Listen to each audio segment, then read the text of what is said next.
Hello everyone and welcome back to the channel. आप सबका channel पर बहुत बहुत स्वागत है। मित्रों, चैनल को सब्सक्राइब ज़रूर करिए, वीडियोस को लाइक करिए एंड शेयर ज़रूर करिए। हम लोगों ने पढ़ाई शुरू की है आपके इंटरमीडिएट कोर्स की। ठीक है मित्रों, आपका पेपर है paper number 5, auditing and ethics. इस विषय की हम लोगों ने रिवीजन शुरू की है जो आपको मई 2025 एग्जाम्स के लिए एप्लीकेबल होने वाली है। ऑल राइट, हम स्टडी मटेरियल कौन सा यूज़ कर रहे हैं? जो हमारे प्यारे प्यारे इंस्टीट्यूट ने इशू किया है जुलाई 2024 का एडिशन। ये जुलाई 2024 का edition free of cost institute ने आपके वेबसाइट के ऊपर अपलोड करके रखा है ICAI.org student section board of studies के पोर्टल के ऊपर। वहाँ से आप डाउनलोड करके उसे रेफर कर सकते हो इन PDF फाइल। आपको किसी प्रकार के कोई नई बुक खरीदने की ज़रूरत नहीं या कुछ भी करने की ज़रूरत नहीं है। Everything is free of cost. Study material आपको स्क्रीन पे भी दिख रहा है, उसी के साथ साथ आप PDF फ्रीली डाउनलोड कर सकते हो यूट्यूब के ऊपर। ये रिवीजन वीडियोस भी आपके लिए फ्री ऑफ कॉस्ट अवेलेबल मेरे इसी चैनल के ऊपर है और होने वाले हैं। ठीक है, तो अब मैं आपको लेके चलता हूँ हमारे प्यारे प्यारे इंडेक्स में। सबसे पहला जो चैप्टर है हमारा वो है chapter number 1, nature, objective and scope of audit. इसका रिवीजन हम लोगों ने शुरू कर दिया है।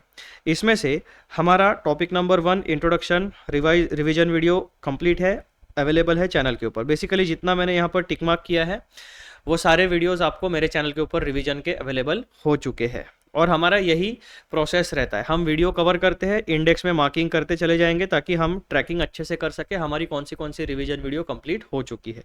उसी के साथ साथ मैं आपको ये स्टार मार्क करके दे रहा हूँ, that means these are exam worthy topics. इन टॉपिक्स में से आपके एग्जाम में क्वेश्चन आ सकता है, चांसेस बहुत ज़्यादा है।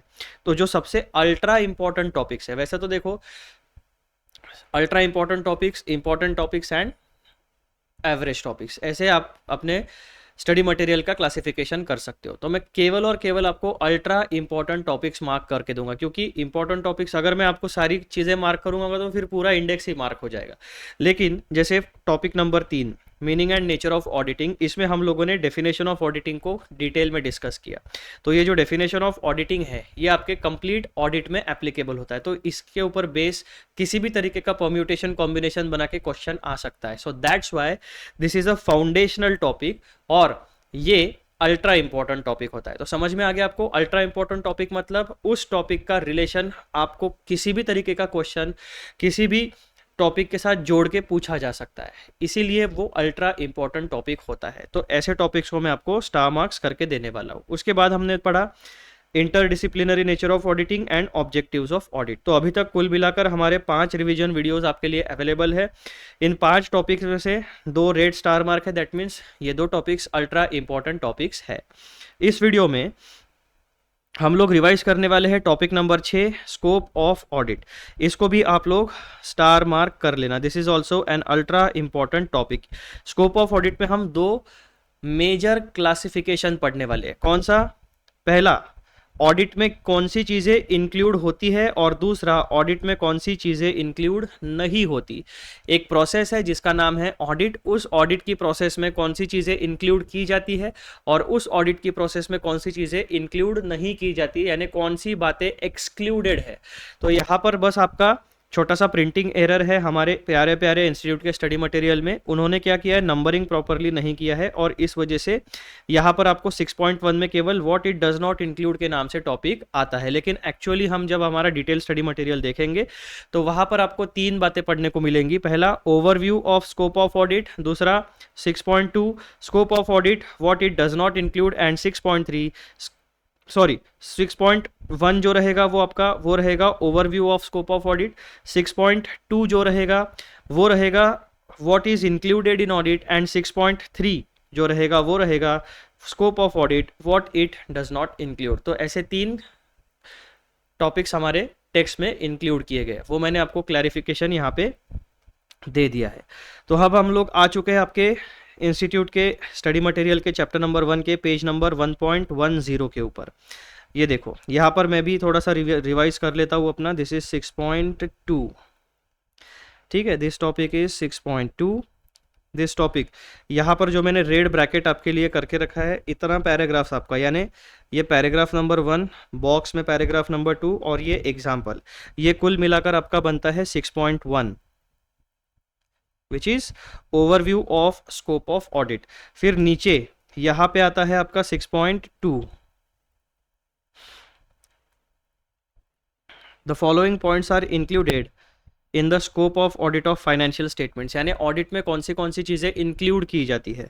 और उसके बाद में हमारा 6.3 आता है, जो है आपका scope of audit, what it does not include. तो ऐसे 3 टॉपिक्स हम लोग यहाँ पर पढ़ने वाले। आ जाओ रिवीजन शुरू करते। दिस, अब एक बात आपको समझ के चलना है, this is a revision batch, this is not a regular batch, this is not a detailed batch. तो इसीलिए जो हमारी स्पीड रहेगी वो एकदम फास्ट रहने वाली है, because this is a revision batch. चलो, स्कोप ऑफ ऑडिट सबसे पहले हम पढ़ने वाले हैं, overview of scope of audit. Scope refers to the range और रीच ऑफ समथिंग। स्कोप का मतलब क्या हो गया आपको, रेंज और रीच ऑफ समथिंग, यानी कहाँ तक उसकी बाउंड्रीज है, कहाँ तक वो चीज़ एप्लीकेबल होती है।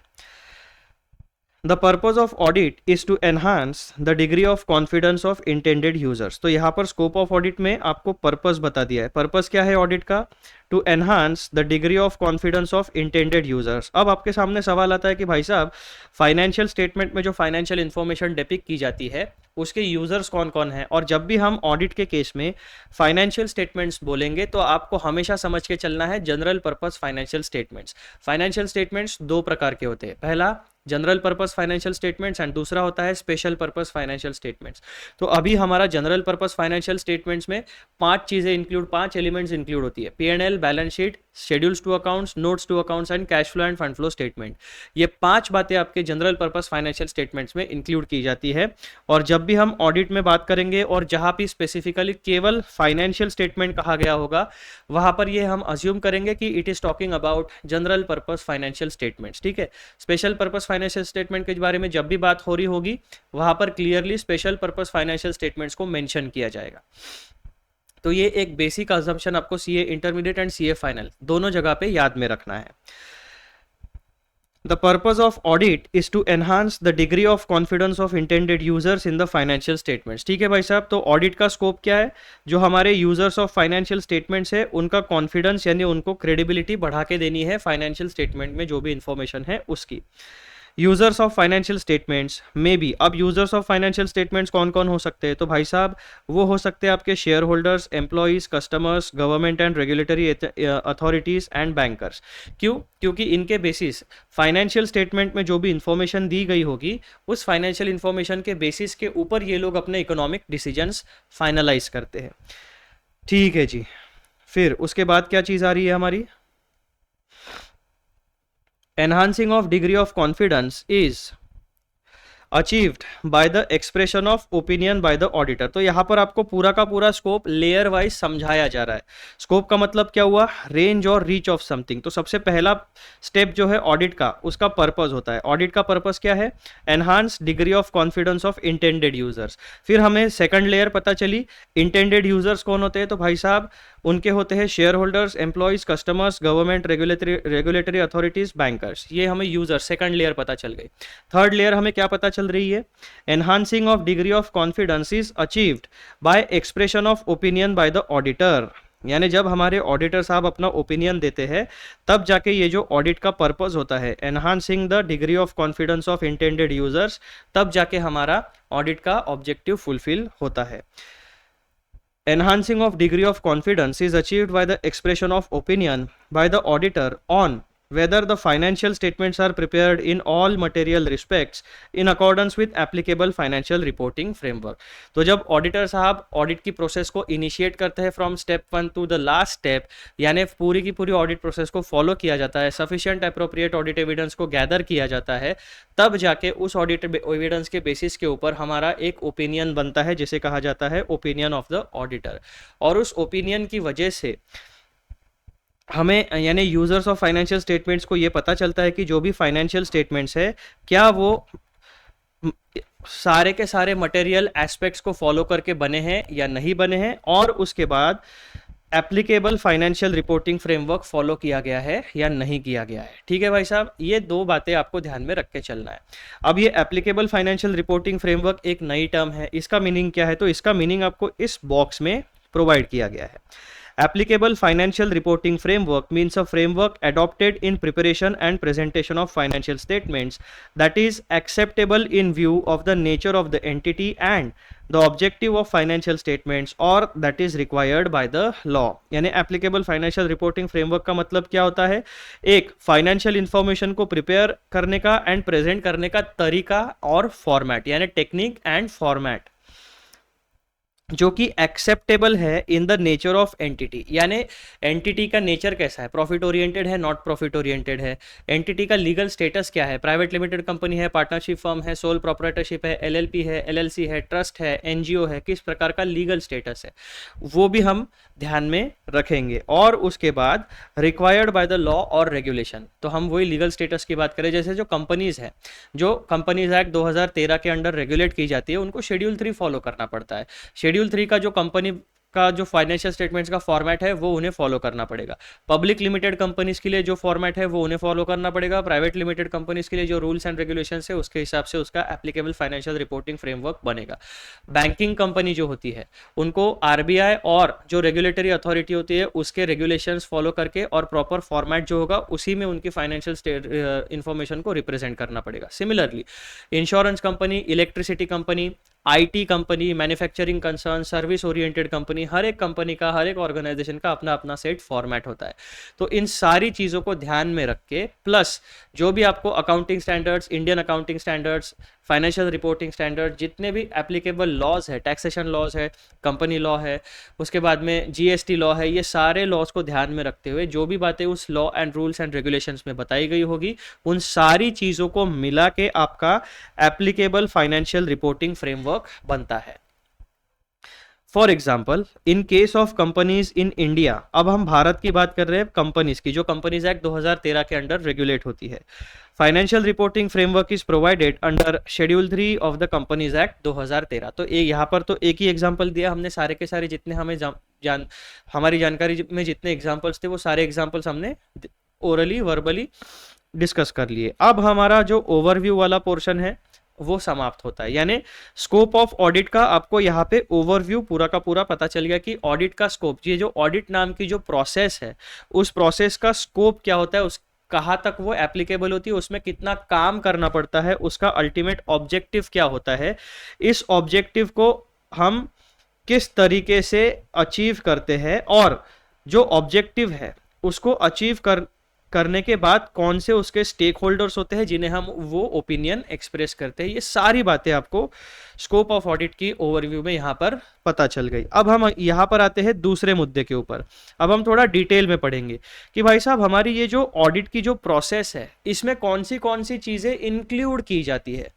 ठीक है, तो इसीलिए इस टॉपिक का हमने टाइटल दिया है 6.2 what is included in audit.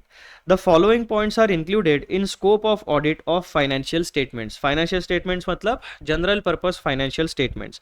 तो सबसे पहले ऑडिट में क्या इंक्लूड किया जाता है, coverage of all aspects of entity, यानी एक एंटिटी के जितने भी ट्रांजैक्शंस है, जिसकी भी जो भी ट्रांजैक्शंस फाइनेंशियल स्टेटमेंट्स में यानी जनरल पर्पस फाइनेंशियल स्टेटमेंट्स में रिप्रेजेंट किए जाएंगे वो सारे के सारे एंटिटी के एस्पेक्ट्स हमें कवर करने होंगे ऑडिट में। अब उसमें क्या होता है, फाइनेंशियल स्टेटमेंट में जो इन्फॉर्मेशन आती है वो भी एंड नॉन फाइनेंशियल इन्फॉर्मेशन, ये सारे एस्पेक्ट्स हमें कवर करने पड़ेंगे इन ऑडिट। अब नॉन फाइनेंशियल एस्पेक्ट्स में क्या आता है, तो इंटरनल कंट्रोल सिस्टम आती है नॉन फाइनेंशियल एस्पेक्ट में, है ना। तो ये सारी चीजें ऑडिट में कवर होती है।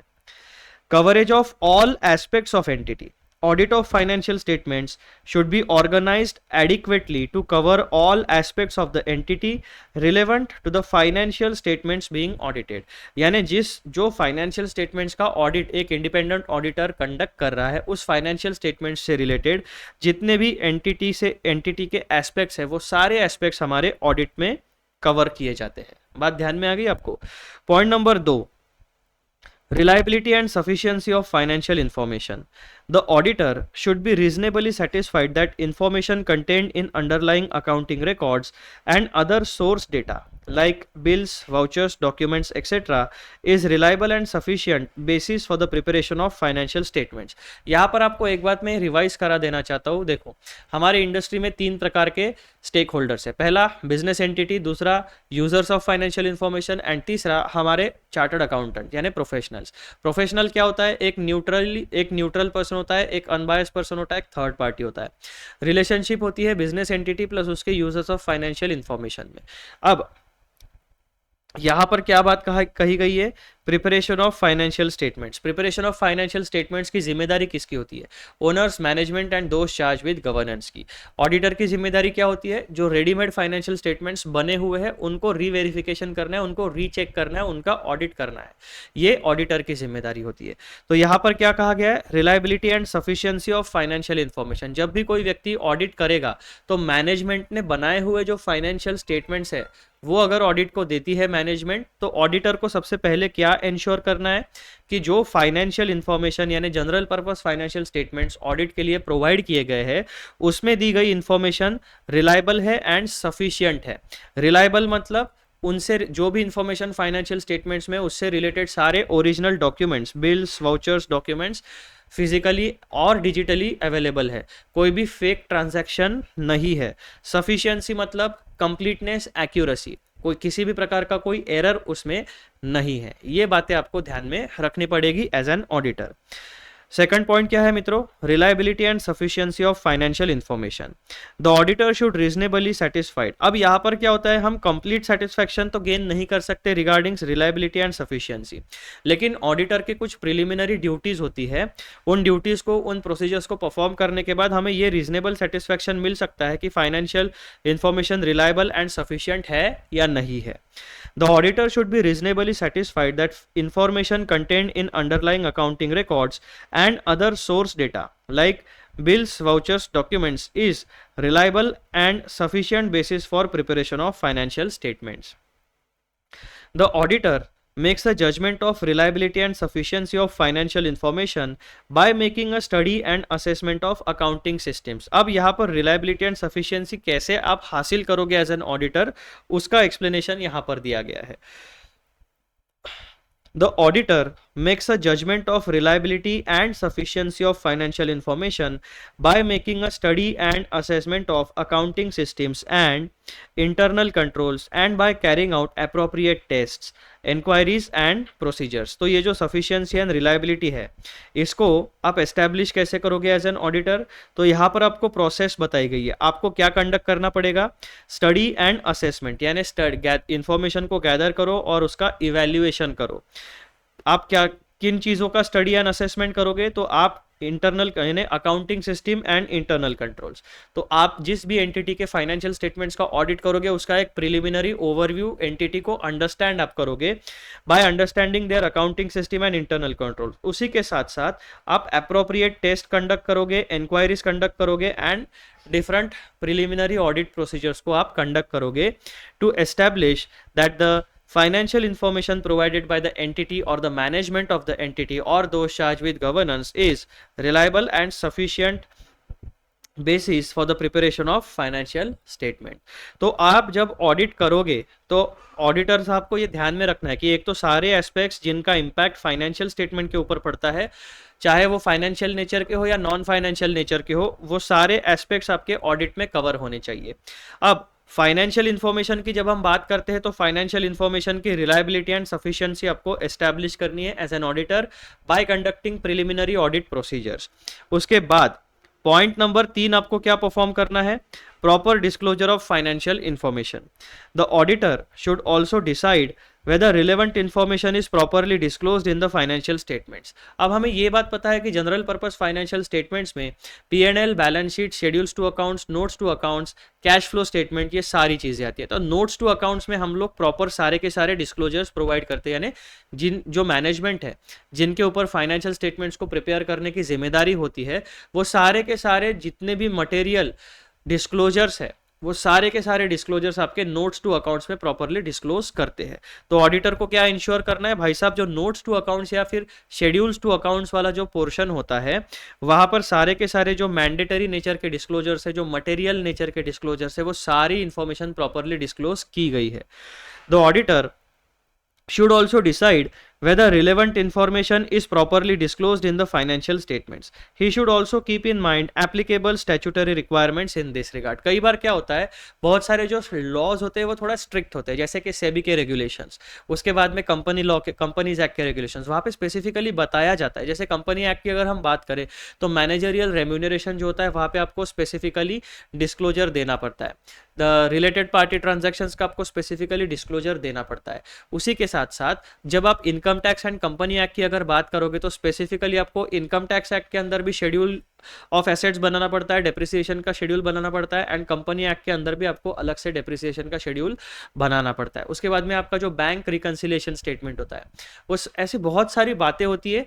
कुछ डिस्क्लोजर्स जो होते हैं वो वॉलंटरीली आपको देने होते हैं क्योंकि because they are of material nature, and कुछ डिस्क्लोजर्स ऐसे होते हैं जो लॉ की वजह से आपको देने पड़ते हैं क्योंकि लॉ स्पेसिफिकली कहता है कि आपको ये इंफॉर्मेशन प्रॉपरली हाईलाइट करनी पड़ेगी, इससे रिलेटेड प्रॉपर डिस्क्लोजर देना पड़ेगा। तो एज एन ऑडिटर आप इन सारी चीजों से अवेयर होने चाहिए। उसके बाद it is done by ensuring that financial statements properly summarize transactions and events recorded therein, and by considering the judgments made by management in preparation of financial statements. तो भाई साहब आपको एक और बात क्या ध्यान में रखनी है कि जितना भी आपका अब यहाँ पे जो समराइज बोला गया है ना, तो आपकी अकाउंटिंग की प्रोसीजर याद करो। अकाउंटिंग की प्रोसीजर क्या होती है, सबसे पहले आपका ट्रांजैक्शन होता है, सोर्स डॉक्यूमेंट जनरेट होता है। सोर्स डॉक्यूमेंट से आप क्या करते हो, जर्नल में जर्नल एंट्री करते हो। जर्नल एंट्री डबल एंट्री होने के बाद आप क्या करोगे, लेजर पोस्टिंग। लेजर पोस्टिंग क्या करोगे आप, at the end of your accounting period या जो भी आपका मंथली वीकली या डेली अकाउंट का क्लोजिंग होगा वो अकाउंट क्लोज करोगे। उसका क्लोजिंग बैलेंस डेबिट या क्रेडिट होगा, उसको आप ट्रायल बैलेंस में ट्रांसफर करोगे। ट्रायल बैलेंस में ट्रांसफर करने के बाद फिर आप डेबिट क्रेडिट के हिसाब से इनकम एक्सपेंस असेट लायबिलिटी उस ट्रायल बैलेंस में से आइडेंटिफाई करोगे, और ट्रायल बैलेंस में से फिर आप income P&L account and balance sheet में उसको प्रॉपरली ट्रांसफर करोगे। तो ये क्या हो गया, जो हमारे P&L एंड बैलेंस शीट है वो हो गया समरी ऑफ फाइनेंशियल इंफॉर्मेशन, और जो डिटेल्ड डेटा होता है वो आपका ledger accounts and journal entries में होता है along with original source documents. तो ये सारे के सारे आपके अकाउंट बुक्स ऑफ अकाउंट्स हो गए, और P&L balance sheet, schedules to accounts, notes to accounts and cash flow fund flow statement, ये आपकी समरी हो गई फाइनेंशियल डेटा की। तो इस तरीके से आपको इसे अप्रोच करना है। It is done by ensuring that financial statements are properly summarise, यानी आपने सही तरीके से अकाउंटिंग प्रोसीजर फॉलो की है और सारा कंप्लीट एक्यूरेसी के साथ, क्रेडिबिलिटी के साथ, रिलायबिलिटी के साथ सारे मटेरियल एस्पेक्ट्स को फॉलो करके अपने अपने फाइनेंशियल स्टेटमेंट्स को बनाया है। Properly summarize transactions and events recorded therein, and by considering the judgments made by management in preparation of financial statements. अब ऐसा है कि जो हम फाइनेंशियल अकाउंटिंग करते हैं उस अकाउंटिंग में बहुत सारे जजमेंट्स लेने पड़ते हैं, बहुत सारे एस्टिमेट्स बनाने पड़ते हैं, यानी हमें एक्चुअल में इंफॉर्मेशन पता नहीं होती। जैसे कोई कंपनी है वो अगर क्रेडिट पे मटेरियल बेचती है या सर्विसेज बेचती है, तो क्रेडिट का मतलब क्या, उधारी पे बेचना है। अगर हमने एज एन ऑर्गेनाइजेशन किसी व्यक्ति को उधारी पे माल बेचा तो वो हमारा डेटर हो गया। तो जब एस्टिमेट्स या जजमेंट्स की बात आती है तब क्या हो गया कि हमने फॉर एग्जांपल 1 करोड़ हमारे 1 करोड़ के डेटर्स है, क्या वो पूरे के पूरे 1 करोड़ रिकवर होने वाले हैं क्या, या उसमें से 90% रिकवर हो गए, क्या उसमें से 80% रिकवर हो गए, बैड डेट्स कितना होगा, provision for bad and doubtful debts कितना बनाना है, लाइबिलिटीज के लिए क्या प्रोविजन बनाना है, टैक्सेशन के लिए क्या प्रोविजन बनानी है, डेप्रिसिएशन किस तरीके से चार्ज करना है, डेप्रिसिएशन से रिलेटेड अकाउंटिंग पॉलिसी क्या है, स्ट्रेट लाइन मेथड है या फिर आपकी रिटर्न डाउन वैल्यू मेथड है। डेप्रिसिएशन जो आप एस्टिमेशन ऑफ यूजफुल लाइफ करते हो किसी भी एसेट का, तो उसकी लाइफ 5 साल है, 6 साल है, 8 साल है, ये भी एक प्रकार का एस्टिमेशन होता है। यानी डेप्रिसिएशन आपको 5 साल के पीरियड पे उसका स्प्रेड आउट करना है, 6 साल के पीरियड पे स्प्रेड आउट करना है, या फिर 8 साल के पीरियड पे स्प्रेड आउट करना है। This is judgment by management or estimation by the preparation by those who prepare the financial statements। तो ऐसे आपके contingent assets भी होते हैं, contingent liabilities भी होती है। तो कुछ information क्या होती है, वो certain होती है, वो absolute होती है, लेकिन कुछ information ऐसी होती है जिसमें हमें judgments या फिर estimations लगाने पड़ते हैं। तो वही बात आपकी इस point में बताई गई है। एज एन ऑडिटर आपको ये ध्यान में रखना है कि प्रॉपरली सारे ट्रांजैक्शंस एंड इवेंट्स जो है उनको सही तरीके से रिकॉर्ड किया गया है, 100% एक्यूरेसी के साथ रिकॉर्ड किया गया है, कोई भी चीज़ छूटी नहीं है। दूसरा पॉइंट, मैनेजमेंट या फिर दोष चार्ज विद गवर्नेंस जब भी फाइनेंशियल स्टेटमेंट्स प्रिपेयर करते हैं तो उसमें बहुत सारे जजमेंट्स और एस्टिमेशंस का यूज होता है। तो ऑडिटर को मैनेजमेंट के जजमेंट्स एंड एस्टिमेशंस के बारे में भी प्रॉपरली स्टडी एंड असेसमेंट करना पड़ेगा कि इनके judgement and estimation in the given scenario सही है, सूटेबल है या नहीं है, ये सारी चीजें उन्हें देखना पड़ेगा। फिर next point, the management responsible for preparation and presentation of financial statements makes many judgment in this process of preparing and presenting financial statements. For example, choosing of appropriate accounting policies in relation to various accounting issues like choosing method of charging depreciation of fixed assets or choosing appropriate method for valuation of inventories. तो depreciation का तो मैंने आपको बता दिया। अब ये जो inventory valuation होता है इसका क्या होता है, market value या फिर net realizable cost या फिर net realizable value, जो भी लोअर होगा उस पे आप उसको रिकॉग्नाइज करते हो। तो ये सारे जजमेंट्स ऑडिटर को चेक करने पड़ेंगे, कौन से एस्टिमेट्स है, कौन से जजमेंट्स है, उन जजमेंट्स या एस्टिमेट्स का बेसिस क्या है, कैलकुलेशन किस तरीके से कैसे किया गया है, यानी ईच एंड एवरी एस्पेक्ट आपको चेक करना पड़ेगा, ऑडिट करना पड़ेगा।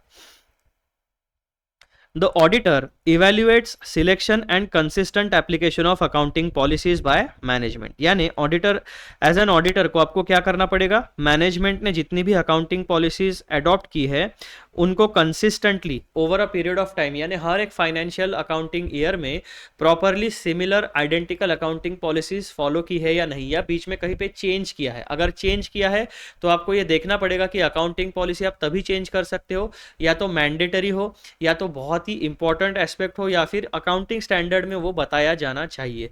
ये 2-3 सिनेरियोज में ही आप अपनी अकाउंटिंग पॉलिसी चेंज कर सकते हो। ठीक है, तो ये ऑडिटर को देखना पड़ेगा। Whether such a selection is proper and whether chosen policy has been applied consistently on a period to period basis। आपकी जो अकाउंटिंग पॉलिसीज होती है उसमें एक सबसे इंपॉर्टेंट प्रिंसिपल होता है कि भाई साहब अकाउंटिंग पॉलिसीज किसी भी मैनेजमेंट या एंटिटी को कंसिस्टेंटली अप्लाई करनी पड़ती है पीरियड टू पीरियड बेसिस पर। यानी फाइनेंशियल अकाउंटिंग ईयर 1 2 3 4 अगर 4 साल आपके पास्ट में हो चुके हैं बिजनेस को, तो उन चारों साल में आपका कंसिस्टेंट एप्लीकेशन होना चाहिए। ऐसा नहीं कि एक साल में स्ट्रेट लाइन मेथड यूज किया, दूसरे साल में return down value method use किया, फिर तीसरे साल में फिर से स्ट्रेट लाइन पे शिफ्ट हो गए, ऐसा नहीं चलेगा। ये भी एस्पेक्ट आपको देखने पड़ेंगे, क्योंकि इससे क्या होता है, आपका जो डेटा होता है वो नॉन कंपेरेबल हो जाता है। आप एक पीरियड का डेटा दूसरे पीरियड के डेटा से कवर नहीं कर सकते, क्योंकि आपका जो डेटा होता है फाइनेंशियल डेटा, उसको बनाने की प्रक्रिया अलग हो जाती है। क्योंकि बनाने की फॉर्मूला चेंज हो गए, प्रक्रिया चेंज हो गई, तो आपका जो डेटा है वो कंपेरेबल नहीं रहता। Understand that financial statements of an entity are prepared on historical financial information basis। Historical financial information means information expressed in financial terms in relation to a particular entity, derived primarily from the entity's accounting system, about economic events occurring in past time periods or about economic conditions or circumstances at points in time in past। तो यहाँ पर आपको एक बात ध्यान में रखनी है कि जब भी आप ऑडिट करोगे किसी भी फाइनेंशियल स्टेटमेंट्स का, तो एक चीज़ हमें हमेशा पता होती है कि भाई साहब हम जिस चीज़ का ऑडिट कर रहे हैं वो है historical financial information. Historical financial information का मतलब क्या हो गया कि हमारा जो ये अकाउंटिंग पीरियड है ये होता है 12 महीनों का। ठीक है, लेकिन जब हम ऑडिट करते हैं तो हम ऑडिट 12 महीने खत्म होने के बाद स्टैट्यूटरी ऑडिट शुरू करते हैं। इसका मतलब क्या हुआ कि हम अगर फाइनेंशियल ईयर 24-25 का ऑडिट अभी अप्रैल में करेंगे, जो अप्रैल अभी आने वाला है, अभी तो फरवरी शुरू है, मार्च अप्रैल जब आएगा तो 31 मार्च को हमारा ये फाइनेंशियल ईयर खत्म होगा। ऑडिट कब शुरू होगा, जब 31 मार्च में पीरियड एंड हो जाएगा। ऑडिट अप्रैल में जून या इस पीरियड में शुरू होगा। तो हम अप्रैल में या जून में जो काम शुरू करेंगे, जो फाइनेंशियल डेटा हम ऑडिट करने वाले हैं, उसके ट्रांजैक्शंस ऑलरेडी फाइनेंशियल ईयर 24-25 में हो चुके हैं। दैट मीन्स पास्ट में वो ट्रांजैक्शंस हो चुके हैं। इसीलिए एक ऑडिटर को समझना चाहिए कि आप जो ऑडिट कर रहे हो that is historical financial information. जब आपको फाइनेंशियल स्टेटमेंट्स मिलेंगे तो आपको ये इंश्योर करना है कि भाई साहब आपको प्रॉपर फाइनेंशियल अकाउंटिंग ईयर के रिलेवेंट अकाउंटिंग ईयर के फाइनेंशियल स्टेटमेंट्स आपको दिए जा रहे हैं। प्रोजेक्टेड या फोरकास्टेड फाइनेंशियल स्टेटमेंट्स का ऑडिट आप नहीं कर सकते। उसके बाद for example When purchases and sales are reflected in financial statements of an entity, these are examples of historical financial information. These are about transactions which have occurred in past. वही चीज हमने बोली है. Since financial statements are prepared on the basis of historical financial information, it is logical that audit of financial statements is also based upon such historical financial information. Therefore, audit of financial statements is based upon historical financial information. Current period का हम audit नहीं करते, future में जो transactions होने वाले उनका audit evidence हम गैदर ही नहीं कर पाएंगे क्योंकि वो ट्रांजैक्शंस अभी तक कंप्लीट हुए ही नहीं हैं, और इस वजह से हम लोग फ्यूचर में क्या ट्रांजैक्शन होंगे उसका ऑडिट नहीं कर सकते. तो हम ऑडिट केवल और केवल पास्ट में जो ट्रांजैक्शंस कंप्लीट हो चुके हैं, जिनका डेटा जनरेट हो चुका है, उन्हीं फाइनेंशियल इंफॉर्मेशन का हम ऑडिट कर सकते हैं. बात एकदम क्लियर हो गई आप लोगों को. बस यही बातें आपके 6.2 में what is included in audit में कवर की जाती है. तो ऑडिट में आपको क्या क्या कवर करना है? फाइनेंशियल स्टेटमेंट के ऊपर एंटिटी के जो भी एस्पेक्ट्स होंगे उनका इंपैक्ट पड़ता है, उनको आप कवर करोगे. उसके बाद में फाइनेंशियल इंफॉर्मेशन की रिलायबिलिटी एंड सफिशिएंसी आप एस्टैब्लिश करोगे by following the instructions mentioned here. उसके बाद में आप ये इंश्योर करोगे कि फाइनेंशियल स्टेटमेंट्स या फाइनेंशियल इंफॉर्मेशन से रिलेटेड जो भी इंफॉर्मेशन दी गई है उनसे related voluntary and mandatory disclosures जो होते हैं वो सारे के सारे डिस्क्लोजर्स प्रॉपरली दिए गए हैं, उनके बारे में इंफॉर्मेशन आपको यहाँ पे मिलती है. ये 3 एस्पेक्ट्स ऑडिट की प्रोसेस में इंक्लूड किए जाते हैं. अब हम लोग डिस्कस करने वाले हैं ऑडिट की प्रोसेस में कौन सी बातों को इंक्लूड नहीं किया जाता. Auditor is not expected to perform duties which fall outside the domain of his competence. Auditor का एक स्पेसिफिक एकेडमिक नॉलेज बेस होता है. Accountancy, statistics, law, company act, income tax act, GST act, हमारा एक specific knowledge base, हमारे एक specific training होता है, academic training plus practical training. तो ऐसी बहुत सारी स्किल्स है, ऐसे बहुत सारा नॉलेज बेस है जो हमारे चार्टर्ड अकाउंटेंसी के डोमेन के बाहर है. तो जो भी हमारे चार्टर्ड अकाउंटेंसी के डोमेन के बाहर का नॉलेज बेस है, स्किल्स है, ट्रेनिंग है, वो हमारी ऑडिट की प्रोसेस में इंक्लूड नहीं किया जाता. Basic and simple definition. Auditor is not expected to perform duties which fall outside the domain of his competence. यानी चार्टर्ड अकाउंटेंसी के सिलेबस के अलावा अगर कोई भी बात हमारे ऑडिट में आती है तो वहां पे हमारा स्कोप ऑफ ऑडिट एप्लीकेबल नहीं होगा. For example, physical condition of certain assets like that of sophisticated machinery cannot be determined by him. अब हमें मशीनरी का नॉलेज नहीं है, हमें मशीनरी के वैल्यूएशन का नॉलेज नहीं है, वो प्रॉपर उस आईटी इंजीनियर या मैकेनिकल इंजीनियर का हमें सर्टिफिकेट लगेगा कि इस मशीनरी की क्या हालत है. उसके बाद similarly it is not expected from an auditor to determine suitability and life of civil structures like buildings. तो जो रियल इस्टेट होती है, जो कंस्ट्रक्शन का काम होता है, वो सिविल इंजीनियर या आर्किटेक्ट्स के डोमेन में जाता है, वो हमारे डोमेन में नहीं आता. तो यहाँ पर 2 एग्जांपल्स आपको कौन से बता दिए उन लोगों ने कि भाई साहब आपका जो फिजिकल कंडीशन होता है किसी भी मशीन का या किसी भी एसेट का, वो आप डिटरमाइन नहीं कर सकते, आपके कॉम्पिटेंस के वो बाहर है. This is your first example. उसके बाद में सूटेबिलिटी और लाइफ ऑफ सिविल स्ट्रक्चर, ये आपका दूसरा एग्जाम्पल हो गया. ये भी हमारे डोमेन के बाहर है, इसके लिए हमें एक्सपर्ट को हायर करना पड़ेगा, उसके ओपिनियन के ऊपर हम अपना ऑडिट ओपिनियन बना सकते हैं. These require different skill set which may be performed by qualified engineers in their respective field. तो यहाँ पर अगर हमें किसी मशीनरी की बात करनी है, किसी सिविल स्ट्रक्चर की, तो वहाँ पे रिस्पेक्टिव क्वालिफाइड इंजीनियर्स को ओपिनियन हमें लेना पड़ेगा. Similarly next example, an auditor is not an expert in authentication of documents. यानी जो ऑडिटर होता है वो भाई साहब ये डॉक्यूमेंट ओरिजिनल है या फेक है, जेन्युइन है या फेक है, काउंटरफिट है, ये भी हमारे सिलेबस में नहीं है, इसके रिलेटेड हमें ट्रेनिंग नहीं दिया जाता. एन ऑडिटर, तो ये हमारा तीसरा एग्जांपल हो गया, authentication of documents. An auditor is not an expert in authentication of documents. The genuineness of documents can not be authenticated by him because he is not an expert in this field. तो हमें अगर लगता है कि कोई document fake हमें मिला है तो हम अपना ओपिनियन नहीं दे सकते भाई साहब, क्योंकि हमारे पास वो ट्रेनिंग नहीं है. हमें प्रॉपर उस फील्ड के, उस डोमेन के एक्सपर्ट को हायर करना पड़ेगा and then we can move forward with his opinion. तीसरा एग्जाम्पल हो गया, an audit is not an official investigation. ये सबसे इंपॉर्टेंट पॉइंट है, जो ऑडिट है it is not an official investigation. हम इन्वेस्टिगेशन नहीं कर रहे. ऑडिट एंड इन्वेस्टिगेशन में बहुत बड़ा डिफरेंस होता है. ठीक है। N audit is not an official investigation, ये आपका चौथा एग्जाम्पल हो गया। ऑडिट में क्या इंक्लूडेड नहीं है? N audit is not an official investigation into एलिज्ड wrong doing, यानी अगर कोई क्राइम होता है, कोई गलत बात होती है, कोई इलीगल बात होती है, तो वहां पर ऑडिट एप्लीकेबल नहीं होगा, वहां पर एफआईआर दर्ज होनी चाहिए, ऑफिशियल इन्वेस्टिगेशन लॉन्च होना चाहिए। The auditor does not have any specific legal powers of search or recording statements of witnesses on oath, which may be necessary for carrying out an official investigation. Official investigation में क्या होता है? एक FIR होती है, FIR के बाद क्या होता है? पहले पुलिस जाती है, पुलिस के बाद क्या होता है? अगर पुलिस के बस की वो बात नहीं है तो फिर आपका ईडी, सीबीआई और जो भी आपका इन्वेस्टिगेटिव एजेंसी होगी उसके पास वो बातें जाती है। फिर वो लोग क्या करते हैं? विटनेसेस को बुलाते हैं, कैमरा के सामने बिठाते हैं, उनका ऑन रिकॉर्ड ओथ लेते हैं, उनका स्टेटमेंट रिकॉर्ड करते हैं, फिर उस पर इन्वेस्टिगेशन करते हैं, फिर बाद में उन्हें बुलाते हैं, फिर उनका स्टेटमेंट क्रॉस वेरीफाई करते हैं कि पहले क्या दिया था, अभी क्या दिया था, पहले कौन सी बातें मिसिंग थी, अभी कौन सी बातें नहीं बताई है क्या, सारा क्रॉस वेरिफिकेशन होता है। तो ऑडिट में ये सारी चीज़ें नहीं होती भाई साहब। ऑडिट में हमारे पास सर्च एंड सीजर की या विटनेसेस का ओथ लेने की पावर ही नहीं होती। हम केवल इंक्वायरी कर सकते हैं। अगर किसी ने हमें बोल दिया कि हम आपको इन्फॉर्मेशन नहीं बता सकते तो हम उसके ऊपर बिल्कुल ऐसा इन्वेस्टिगेशन नहीं लगा सकते। ठीक है भाई, आप नहीं दे सकते इन्फॉर्मेशन तो हम अपने ऑडिट रिपोर्ट में वो लिख देंगे कि ये रिलेटेड ऑफिसर ने हमें फाइनेंशियल इन्फॉर्मेशन प्रोवाइड नहीं की, इस वजह से हम इस पर्टिकुलर सेगमेंट में किसी भी प्रकार का कोई ऑडिट ओपिनियन बता नहीं सकते।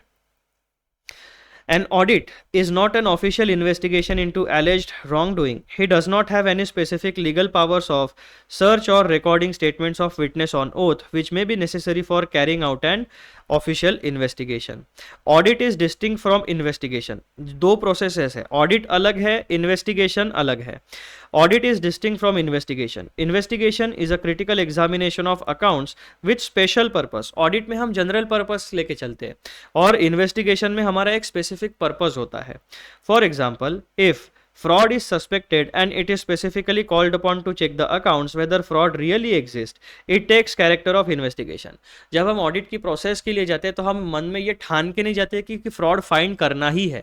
हम ऑडिट के लिए क्यों जाते हैं? जो हमारा ऐसे 200 में ऑब्जेक्टिव्स बताए गए ऑडिटर का, obtain reasonable assurance regarding financial statements are free from material misstatement either due to fraud और एरर। दूसरा, financial statements are prepared in all material respects, prepare audit report and communicate the audit report. अब यहाँ पर हमारी audit की general process के दौरान अगर फ्रॉड डिटेक्ट होता है तो वेल एंड गुड, लेकिन ऑडिट की जो प्रोसीजर है वो स्पेसिफिकली इस तरीके से डिजाइन नहीं की है गई है कि आपको फ्रॉड फाइंड करना ही है। हो सकता है कि फ्रॉड डिटेक्ट हो जाए, डिटेक्ट हो गया तो वेल एंड गुड, लेकिन डिटेक्ट नहीं हुआ तो ऑडिट का वो डोमेन ही नहीं है। ठीक है, ऐसा हो सकता है, बहुत से ऐसी चीजें होती है कि जहां पर फ्रॉड डिटेक्ट नहीं होता। It's a practical fact. The objective of audit on the other hand, as has already been discussed, is to obtain reasonable assurance about whether the financial statements as a whole are free from material misstatement, whether due to fraud or error, thereby enabling the auditor to express an opinion. तो यहाँ पर ना ये जो audit and investigation वाला portion है ना भाई साहब, ये इतना वाला पैराग्राफ 1, 2, 3, इस पर 100% क्वेश्चन आने के चांसेस होते हैं क्योंकि ये थोड़ा सा ट्रिकी क्वेश्चन होता है। यहाँ पर आपको आइदर डिस्क्रिप्टिव क्वेश्चन आ सकता है या फिर यहाँ पे आपको डिफरेंशिएट वाला क्वेश्चन आ सकता है, फिर आपको एमसीक्यू भी डेवलप किए जा सकते हैं यहाँ पर। उसके बाद आपको ये पूछा जा सकता है कि भाई साहब एक सिनेरियो दिया जाएगा, वो वहाँ पर वो पूरा सिनेरियो डिस्क्राइब किया जाएगा, फिर आपको पूछा जाएगा कि ये ऑडिट है या इन्वेस्टिगेशन है, इस सिनेरियो में क्या करना चाहिए, as an auditor, as a expert आप सजेस्ट करो। तो आपको ये सारी चीजें पता होनी चाहिए कि स्कोप ऑफ ऑडिट में क्या बातें इंक्लूड की जाती है, क्या बातें एक्सक्लूड की जाती है। तो ये वाला जो टॉपिक है ना, ये बहुत ही एकदम फेवरेट टॉपिक होता है एग्जामिनर्स का, इस पे क्वेश्चन डेवलप करने का। Then the scope of audit is general and broad, whereas scope of investigation is specific and narrow. उसके बाद यहाँ पर आपका टॉपिक होता है खत्म, an overview of scope of audit. तो यहाँ पर जो राइट है वो इंक्लूडेड है ऑडिट की प्रोसेस में और जो क्रॉस है वो ऑडिट की प्रोसेस में इंक्लूड नहीं किया गया है। तो भाई साहब क्या क्या इंक्लूड किया गया ऑडिट की प्रोसेस में? Coverage of all aspects of entity relevant to financial statements being audited. Financial statement से रिलेटेड हर एक एस्पेक्ट ऑडिट में कवर होता है। उसके बाद reliability and sufficiency of financial information auditor को एस्टैब्लिश करना पड़ेगा। Proper disclosure, expression of opinion on financial statements, ये सारी चीज़ें ऑडिट की प्रोसेस में इंक्लूड की जाती है। Responsibility of preparation and presentation of financial statements management की जिम्मेदारी होती है, ऑडिटर की नहीं। Duties outside the scope of competence of auditor, जो भी हमारे कॉम्पिटेंस या सिलेबस के बाहर है वो हमारा स्कोप नहीं है, वहां पर हमें स्पेसिफिक एक्सपर्ट को हायर करना पड़ेगा। Expertise in authentication of document and investigation, तो बेसिकली ये सारी बातें जो हमने एग्जाम्पल्स यहाँ पे देखे। और देखो अब ऑडिट में क्या बातें इंक्लूड की जाती है तो स्ट्रेट फॉरवर्ड है, लेकिन एग्जाम में जो है ना ये वाला जो पूरा का पूरा 6.3 वाला टॉपिक है, इसमें घुमा घुमा के क्वेश्चन आपको पूछे जा सकते हैं। और यहाँ पर हमने जो एग्जाम्पल्स मार्क किए हैं कि भाई साहब ऑडिट में कौन सी बातें इंक्लूड नहीं की जाती, तो 1, 2, 3, 4, ये 4 एग्जाम्पल्स बिल्कुल आपको रट्टा होने चाहिए। और इसी के साथ मित्रों हमारा ये जो रिवीजन है regarding topic number 6 scope of audit, what it includes and what it does not include, ये होता है कंप्लीट। आई होप कि आपका रिवीजन एकदम अच्छे तरीके से हुआ है। जो भी बातें यहाँ पे एक्स्ट्रा बतानी थी वो मैंने सारी बातें आपको अच्छे से एक्सप्लेन कर दी है। अब हम वापस आते हैं हमारे प्यारे इंडेक्स में और एज यूजुअल हम लोग इसको कर देते हैं टिक। यहाँ पे हमारा टॉपिक नंबर 6 कंप्लीट और हमारे चैप्टर नंबर 1 के कुल मिलाकर 6 रिवीजन वीडियोस आपके लिए इसी चैनल के ऊपर अवेलेबल हो चुके हैं। अगले वीडियो में हम लोग डिस्कस करने वाले हैं इनहेरेंट लिमिटेशंस ऑफ ऑडिट, यानी ऑडिट की जो प्रोसेस है वो परफेक्ट नहीं है, उसमें कुछ फ्लॉज है। वो फ्लॉज कौन से हैं, हमें कौन सी चीज़ों के बारे में अलर्ट रहना चाहिए, वो सारी बातें हम लोग टॉपिक नंबर 7 में डिस्कस करने वाले हैं, लेकिन इन द नेक्स्ट वीडियो। जाने से पहले वीडियोस को लाइक ज़रूर करिए, शेयर ज़रूर करिए एंड चैनल को सब्सक्राइब ज़रूर करिए। चलो मिलते हैं अगले वीडियो में, बाय बाय।